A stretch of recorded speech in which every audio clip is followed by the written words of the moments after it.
Hello guys, we're down the plots and I've got the two boys with me tonight. Helen's working late, she's only gonna be here about 8 o'clock. So I've picked them up from school and brought them up here. Now it's about seven or half seven I think now. We've been doing a bit, the lads have been watering up and I'm just going to sort out another tomato bed now. But if you remember yesterday, I was talking about these pots and making them into bottomless pots. I'll just adjust it a bit there. Making them into bottomless pots. And the idea behind that is that you feed from the top. So your liquid feed goes into the top. The tomato sits in the middle. Liquid feed goes in the top. The bottles that are the watering bottles that are outside, the liquid goes down deep into the soil, and you want your roots from the tomato to go down and seek that out. So you chop the bottom of the pot off, and the roots will go down, and they'll have to go down 8 inches to seek that water out. Keep going down, seeking it out. They'll burst out the bottom, the roots then, and continue on. And you should have, hopefully, a pretty sturdy plant. The roots themselves don't want to be sat in water, but they do want to be kept moist. So that's why we water from the outside and we feed from the inside. And I just bit my tongue there, which is never a good thing, is it? So I'm going to chop the bottoms off them, and then I'll show you how to do a watering bottle with one of these. I'll just finish off the pop first that's in it.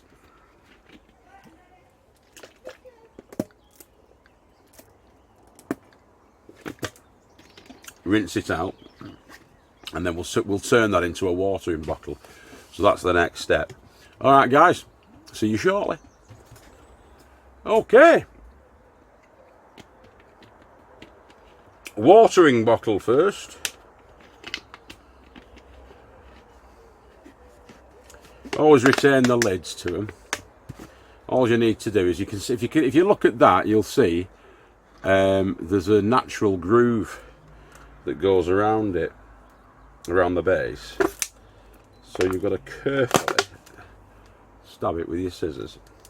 If you leave the lid on, the air pressure helps, and you just cut round it. We use scissors, it's only thin. It's a bit more hard work when you're doing the bases of the buckets, but for these bottles, probably a bit high there, aren't you, to see? Let me lower you down.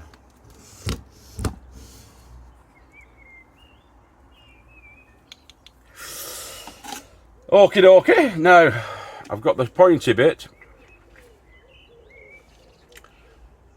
of the scissors, and we're going to be making a hole there in the top of the lid.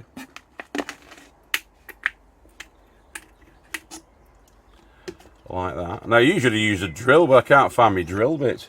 6mm drill bit, but that'll do.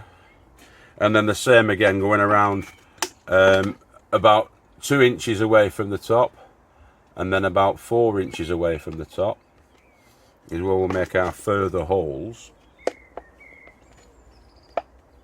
Being careful not to stab yourself. If you make like a C shape like that, Ronald Shaw told me off for doing this before, but I can't see an issue with it. Watch me stab myself now. You make your little holes going around it. So I'm putting 4 holes in.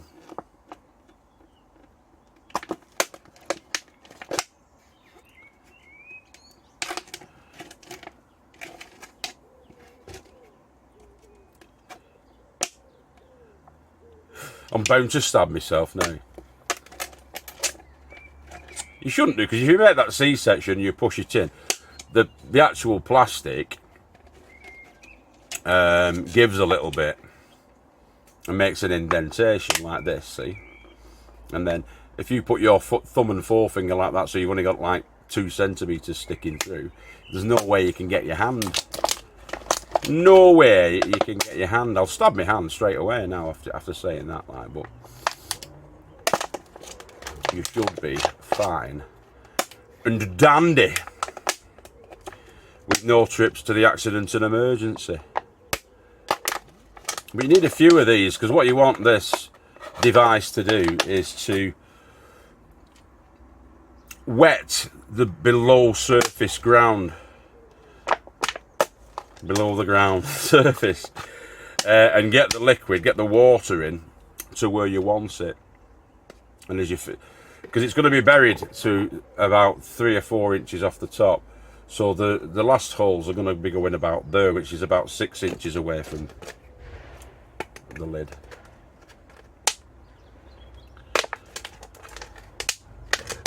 And the sets of 4. You don't want them to be too small, the holes, because they'll get clogged up. The holes will get clogged up and no water will flow. I noticed the other day when I did that one, I think it was the first one that I filled up at the end of the video last night, it didn't seem like it was flowing away too well. So that's not good, is it? You want that water to flow.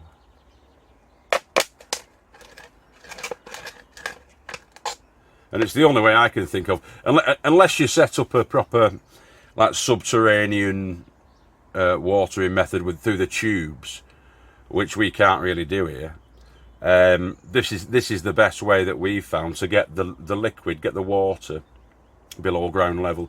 And if it's below ground level, then even though inside this polytunnel it'll get quite hot, and surface water would evaporate, subterranean moisture shouldn't, or it should take a lot longer to evaporate.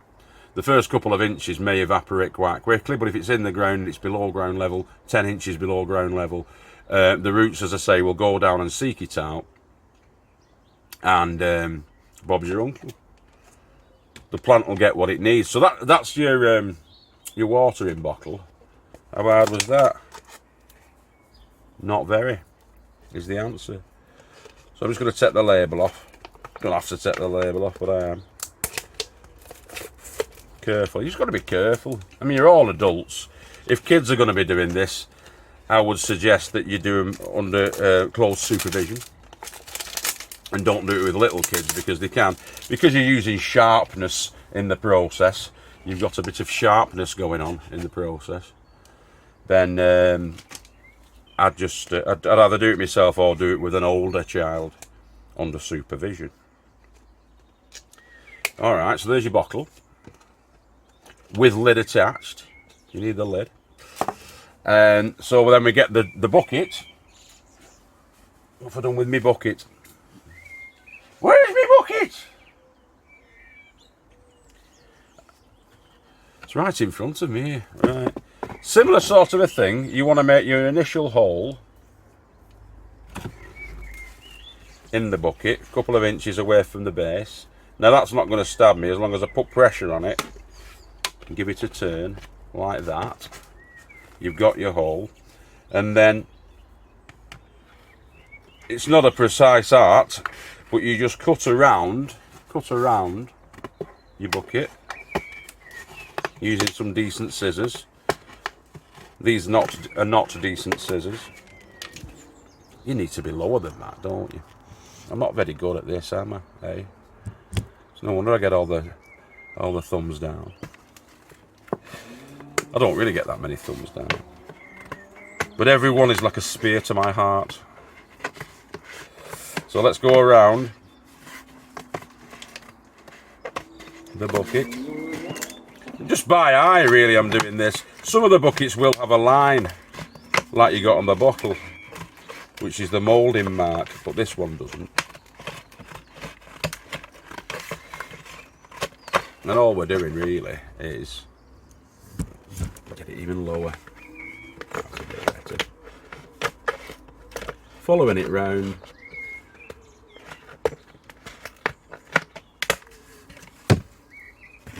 It's like a crap Blue Peter, this, isn't it?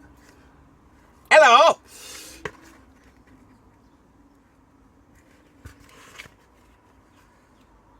I see no ships.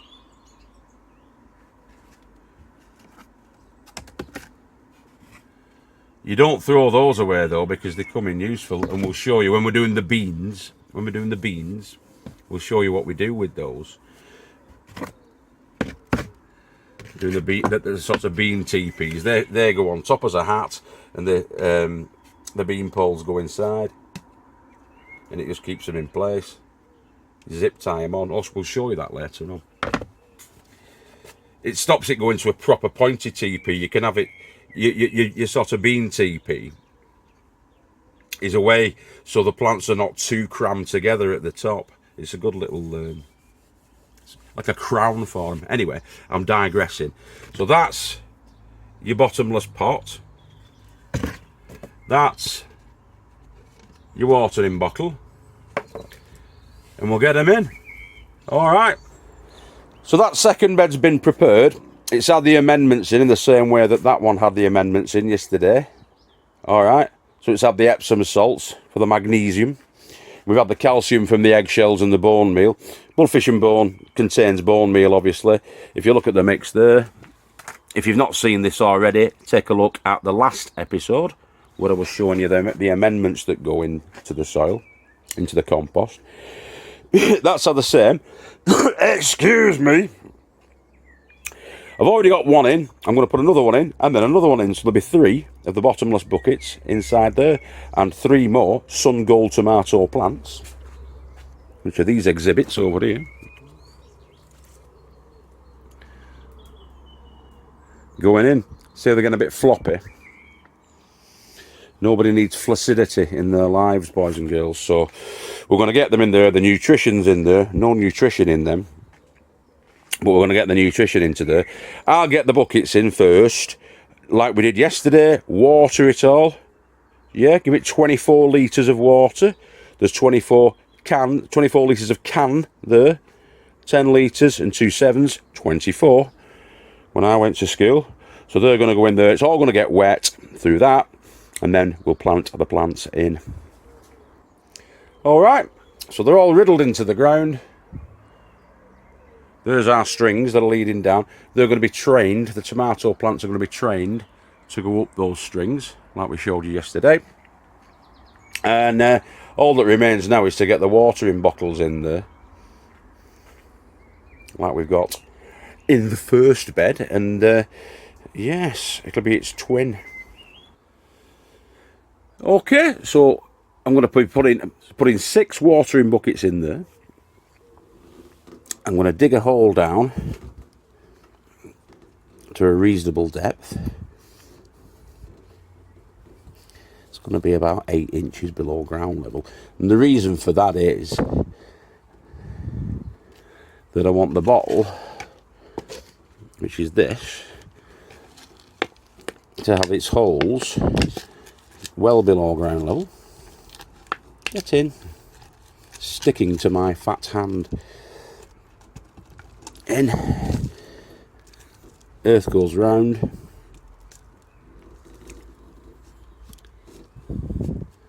Oh, it's difficult to do one-handed, this, guys, but I know I'm repeating the process really from yesterday, but anybody that didn't catch yesterday's episode, rather than go and view another 20 minutes, can just watch this one, can't they? So that's in the ground there. And as I said before, and some people were questioning this, that bees won't go into that. Well, they will, because they did the first year that we did it 3 years ago. Because I didn't cap them off. I didn't put a protective cap on it. Like this one. A pot. They're just the right size, these 3-inch pots, to go onto there. And then what happens is when you fill that up with water, it might take a little bit of time for the water to dissipate. If the bee falls down there, right, it finds it difficult to get out. I know, because we've had first year we did it in the top greenhouse, and we ended up with umpteen insects drowned inside these, and I don't want that. So we do that. Trust me, I'm a doctor, I'm a guru, and we're going to do that all the way around. So I've got 6 watering locations. I'll show you the next step.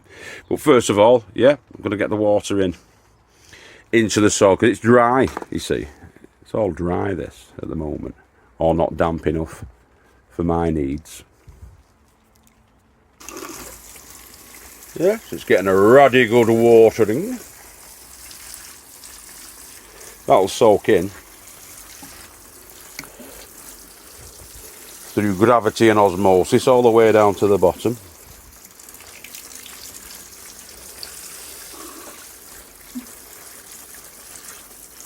Because it's been quite dry and sunny, see, these last few weeks. So the soil is quite damp anyway. But I don't want it absolutely saturated. So I think I'll leave it at that. That's 17 litres. But it doesn't seem to be dissipating and absorbing as quickly as I'd like, really. So yeah, I'm going to leave that at 17. That got 24 yesterday. But if you look at that, it's been sunny again today and it's getting dried out on top. So it's going like a lighter brown colour on top. But yeah, so we'll do that and get the plants in. Ta-da! I threatened to do a naked rain dance as well yesterday if we didn't get any rain. Because we hadn't had any rain for 6 weeks and now it's rain. That's how we're leaving it. Strings buried underneath the plant. The plant will then be trained up the string until it gets to about 6 feet, which is about here, and then we'll nip out the leading vine. As we're going through the growing on these, we'll get side shoots coming off like that. If you can see it, see him in the elbow, in the crook of the elbow. That's another plant forming. So when that gets to about 8 inches long coming off, I'll snip that out. I'll snip a couple of them out and plant them on and create more plants. You'll actually get another plant out of that, but it'll be a clone, and that then will be going into here. Sorry about this, it's getting dark now, and the video quality will be getting crap. So we're going to be filling this up with tomatoes. I'm going to have about 12 in here, a good 12 going along, maybe even more, all leading up to the top of Tiki Tunnel 2. But that, of course, is once these potatoes are out, and you can see they're bursting the britches. Last frost date's in a couple of weeks though, so we've got to be careful. Same with those tomatoes. We might end up losing some of those. But that's nature, boys and girls. That's the exciting world of growing your own vegetables.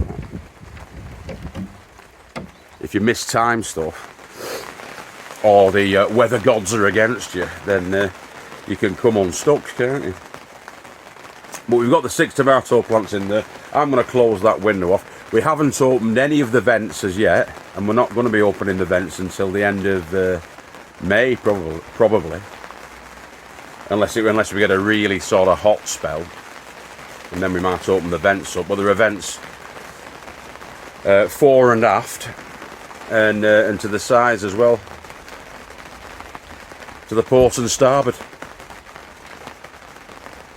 Especially on Tiki Tunnel 1, which we're in now. All of these, I'll just show you. All of these 4mm twin wall clear polycarbonate windows will lift. All 6 of them. That lifts as well at the back, if needs be. And obviously you can open the door. But that will allow ventilation to come through and to cool the polytunnel down a little bit. Let some of that heat out. And we've got a similar situation over here, but we've only got one lifting window and one back window in that lifts out. In fact, I bet Bradley's not closed it, the little chimp. He opened it before, I bet he's not closed it. Oh, he has. He has closed it. That opens up, you see, and then it'll be propped on the inside to allow ventilation to come through there. It's all scientific, you know, on here. It's not just happenstance. Let's see if we can get past this. And there's another lifting window there. and then the airflow will come through and vent out at the back. Right, so it's dusk now. I've got to be careful doing that because last night I put the video up and I hadn't noticed that I had a big blob of mud on my nose. Anyway, it's coming up for 8:30 now, and I haven't had any dinner. I haven't had any tea. I've only had a breakfast, and my sugars are probably going to be low. Although I have had a cup of tea a little bit. I had that pop as well, so that's going to be okay. I don't feel weird, but I am a diabetic, so I've got to watch myself. I'm going to get off now. I'm going to get some, get a late dinner, a late tea. And yeah, the lady farmer picked the kids up about half an hour ago, so I'm going to go back there, get them into bed with her. And yeah, get the video up, get this video up. If I don't see you through the week, I'll see you through the window. I've been good and MURPHINDA. You've been fantastic as ever, and we love you all. Au revoir, adieu, and God bless. Keep growing at your heads down, guys. See you later.